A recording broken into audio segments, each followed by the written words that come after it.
Now on the CTV News at 5, the investigation continues into an explosion at Tabor's Arena. Plus, a Lethbridge doctor is appointed the province's new Chief Medical Officer of Health and remembering a staple of the community.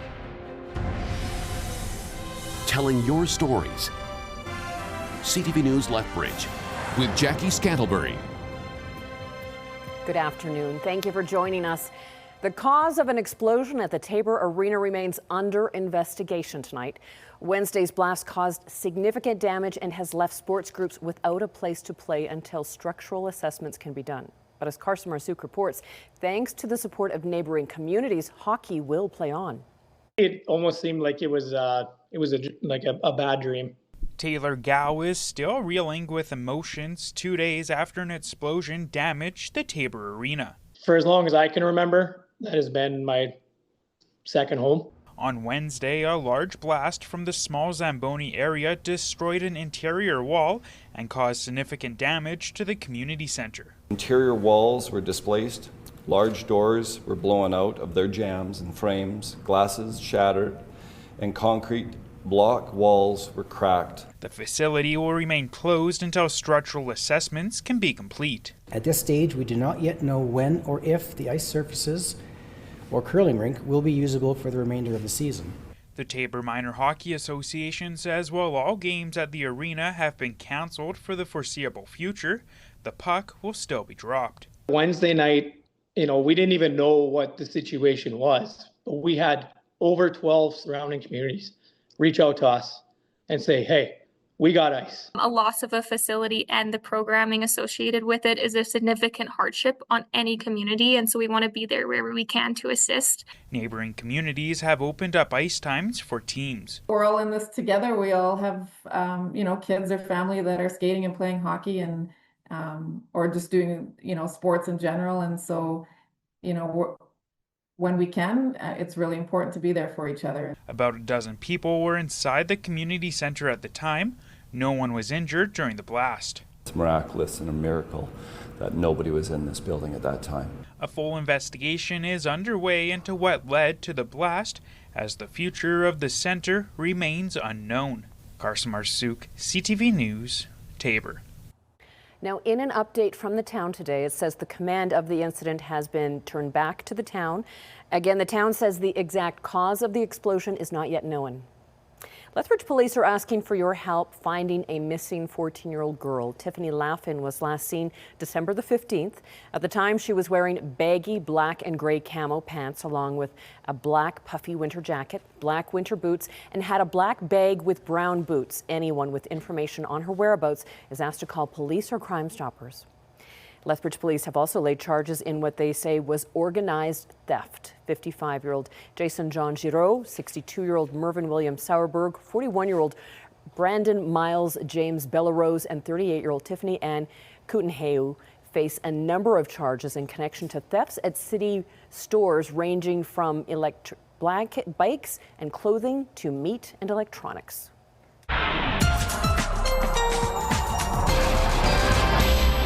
All right, Danielle Savoni joins us for our first look at the forecast, and 2 words so far: windy and cold. Yes, those 2 words are very correct, Jackie. Check out the wind gusts so far today, maxing out at 80 in Pincher Creek, 90 almost in Lethbridge, and 70 in Medicine Hat. And when you combine with the cold temperatures, well, we get quite a wind chill. So basic wind chill at this point in Pincher Creek is -20, -17 in Lethbridge, and at times when it gusts even higher, we're looking at it feeling even colder than this. -23 is what it feels like at the moment in Medicine Hat, Calgary as well. So yes, there's definitely a bite in the air, but temperatures will start to warm and the winds will start to ease at least a little bit. Those details coming up, Jackie. All right, thanks, Danielle. Well, the Alberta Clipper that blew through on Wednesday saw wind speeds gust to 131 kilometers per hour in 1/4. Some other triple-digit wind speeds were recorded at Waterton Park Gate. That was 126. Wind in Lethbridge hit 113 kilometers per hour. Bow Island saw speeds of 107, while it got up to 106 at Beaver Mines, 102 in Pincher Creek. It has been over 3 weeks since the recall petition for Lethbridge East MLA Nathan Neudorf was issued. Frustrations continue to mount as the petition's organizer has seemingly disappeared. Quinn Keenan tells us more. There's growing frustration about the disappearing Neudorf recall petition. The Lethbridge Raging Grannies were set up outside Nathan Neudorf's office for the Alberta Funds Public Schools petition. But it was the recall petition to remove the Affordability and Utilities Minister himself that had everyone talking. We have been stonewalled, so there's a lot of words to describe what has been going on. I guess stonewalled would be one of them. A sham would be another. The petition was launched by a man named Ryan Tanner and made official by Elections Alberta on November 25th. Since then, several people interested in canvassing for or signing the petition have tried to contact Tanner with no response. Part of it is that there was a group that was very well prepared to take this petition on, and unfortunately we're a week behind applying, so they got turned down. Raging Granny Barb Phillips and her friend heard back from Tanner after trying several times to get in touch with him. They want to canvass for the recall. A meeting was set up between the two and a man named Mike at a local coffee shop. But when they met Mike, they said he had little knowledge of the recall attempt or how petitions even work.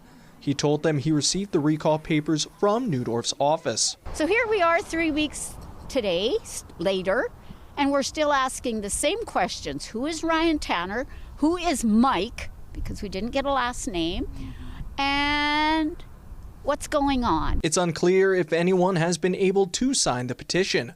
The lack of progress has led to accusations that the recall organizers started the petition to stop a real attempt to recall Neudorf, one of 23 such efforts in the province to remove MLAs. Neudorf has denied any connection, saying in a statement, "I have no relationship to Ryan Tanner, nor am I involved in my own recall campaign." But the swirling rumors could lead to some blowback for Neudorf. Some people will at least view that, something has happened here and they look for someone to blame for this.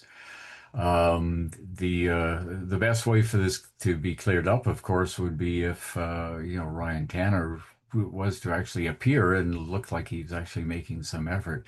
CTV News has made multiple attempts to contact Ryan Tanner, but has not received a response. Quinn Keenan, CTV News, Lethbridge. Now, under the Government Act, only one petition for recall can be issued from an MLA per term.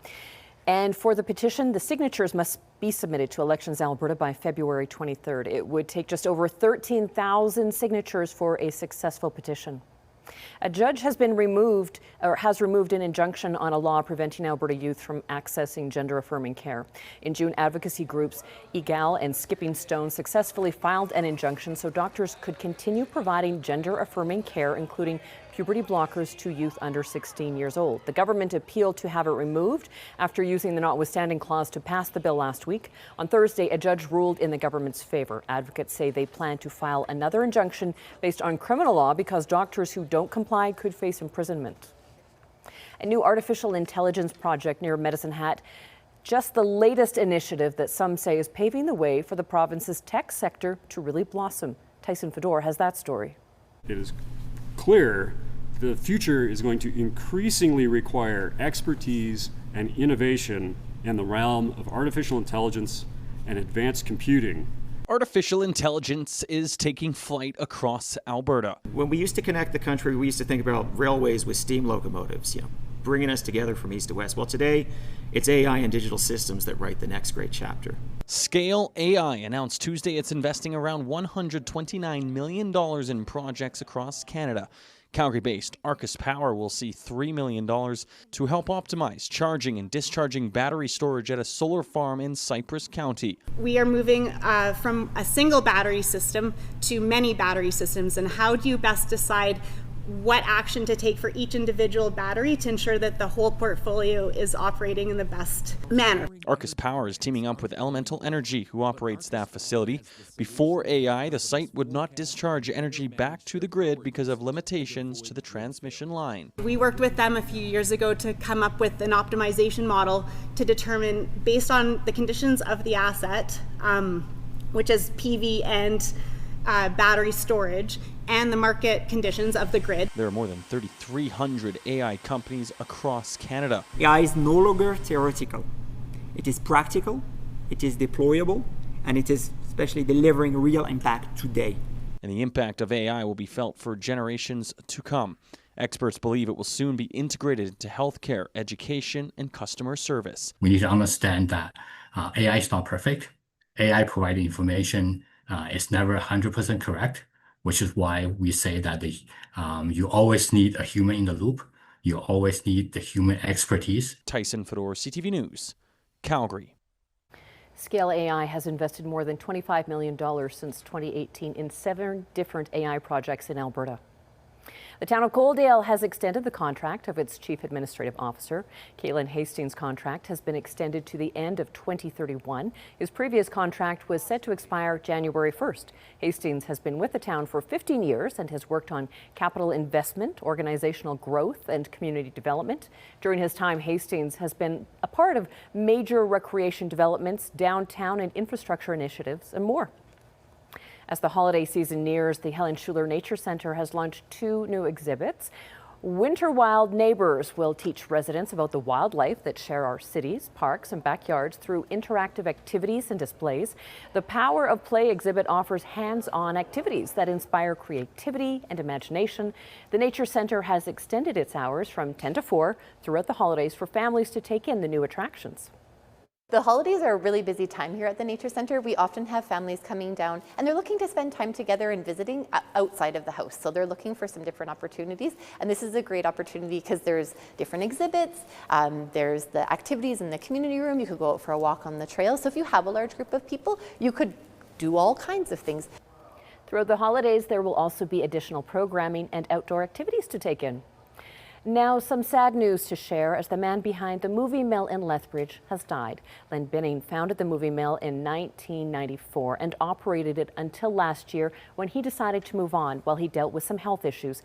In a social media post, the movie mill shared the news of his passing, saying they are profoundly grateful for the legacy he left behind in Lethbridge and they promise to honor it. Binning was 60 years old. All right, Danielle has your weekend forecast coming up right after this break, plus a new appointment for a Lethbridge doctor to tell you about.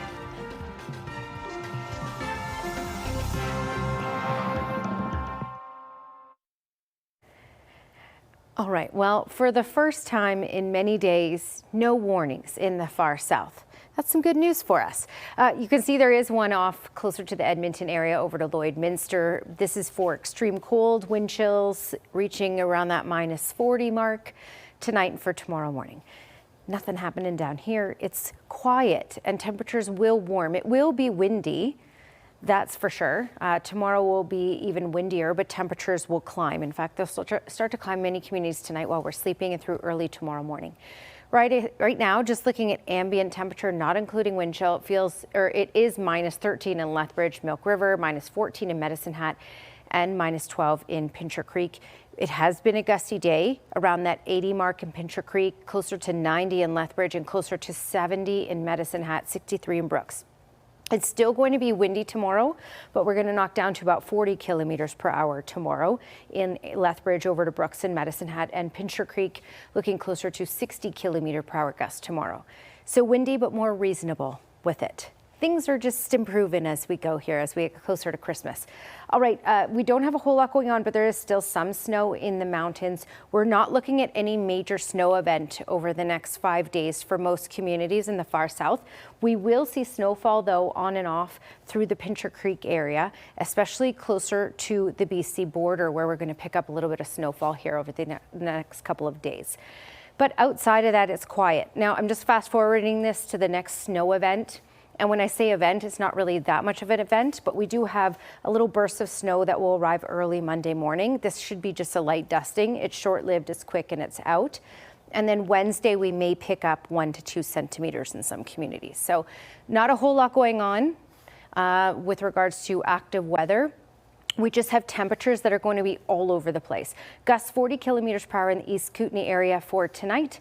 And then tomorrow in the morning with the wind chill, it will feel like -9 in the afternoon, getting up to a high of -1 with a mix of sun and cloud. Of course, it's past -14 tonight.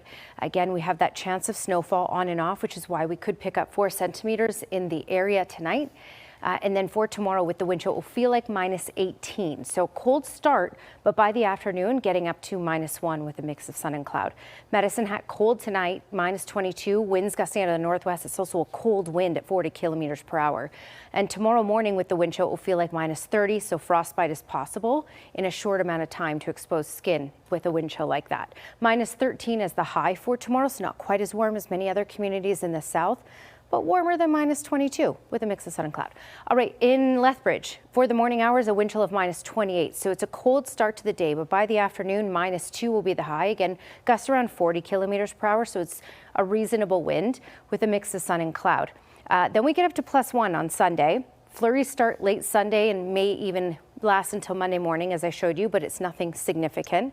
Then we're down to -16 for Monday, back up to +2 for Tuesday. For Christmas Eve day, -5 with about a centimeter of snow, and just a longer range forecast, Christmas Day, you're looking at a high of around -3.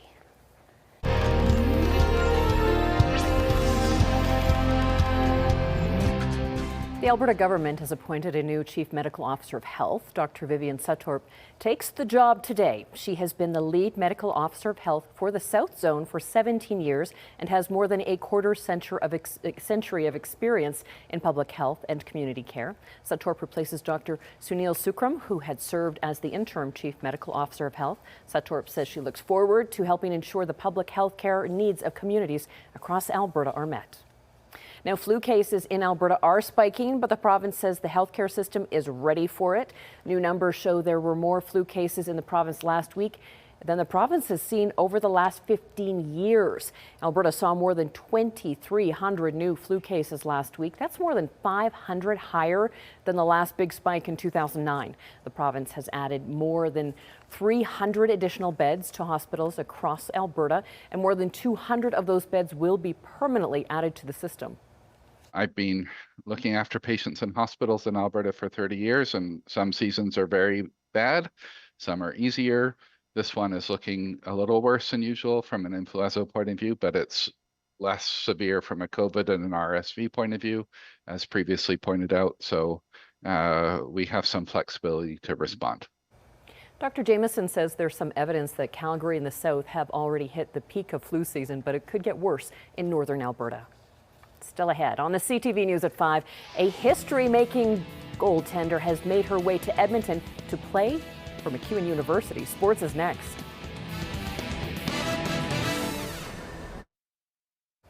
The BCHL is set to play its last slate of games this weekend before their holiday break. Brooks Bandits will look to end 2025 on a winning note. Tonight, the Bandits are at home against the Spruce Grove Saints. Brooks won the only meeting this season between the two. That was all the way back in September. Puck drop is at 7. Sunday, the Bandits host the Sherwood Park Crusaders at the CRA. Bandits and Crusaders are neck and neck in the standings and have split their 4-game season series. That game goes a little bit earlier at 4. Now, the Cranbrook Bucks, meanwhile, have just one game this weekend. They'll be at home tonight, getting a visit from the Okotoks Oilers. Game time there at 7 o'clock. One history-making hockey goaltender has made her way to Edmonton, playing for MacEwan Universities. CTV's Evan Kenny has more on her journey and how she's hoping to inspire future young players. As the MacEwan women's hockey team hits the ice for practice, Taya Curry takes to the net. The 21-year-old rookie hails from small-town Ontario, where she made hockey history. My career's been a little different, unique than many players. 5 years ago, Curry became the first ever female drafted by the Ontario Hockey League. My family was just at TV watching it, and my name popped up to sign a stick, and that was a pretty exciting moment when so many people reached out to me. One of those messages came from Curry's favorite player. I always said Shannon Zabadoff when I was really little. 3-time Olympic medalist Shannon Zabados, who actually played for the MacEwan men's team in 2007, sent this. Congrats, Taya. Watch this live. Can't wait to watch you on the world stage one day. She was one that really stuck out to me. It's cool because she even played here. One chance. Save Curry. But the world stage wasn't to be. Curry never played junior, instead heading to the NCAA, where she was sidelined with a serious knee injury. Curry is right there with a big save once again to keep this game at 0-0. After that adversity, Curry's coach says the netminder still brings a winning attitude.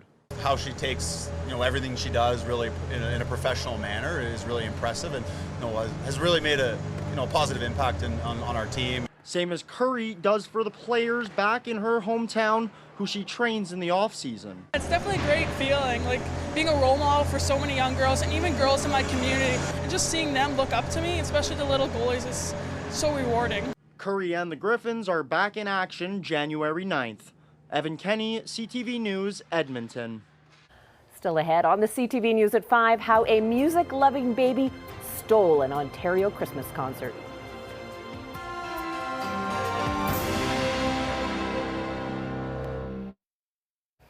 A Canadian baby has proven you are never too young to get into the holiday spirit. She's getting attention from around the world for her performance in a Christmas choir. CTV's Madison Merrier reports.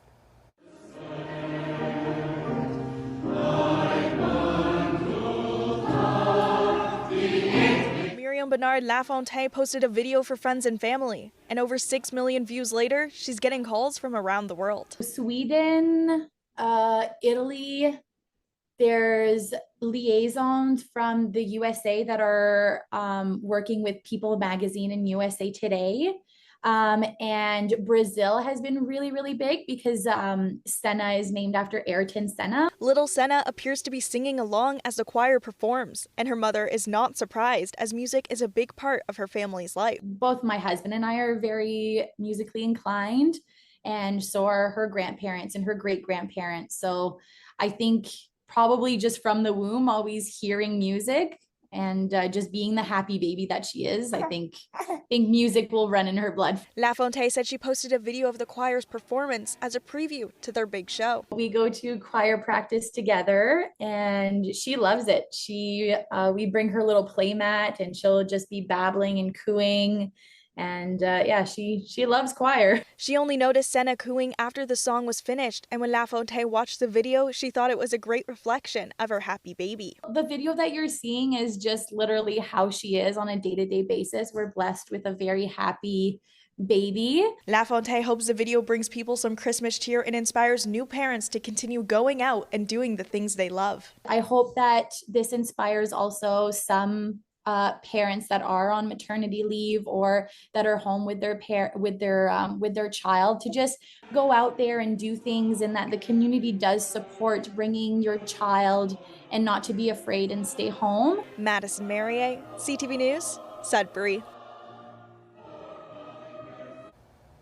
Thank you for sharing this time with us. Now here's the early edition of the CTV National News.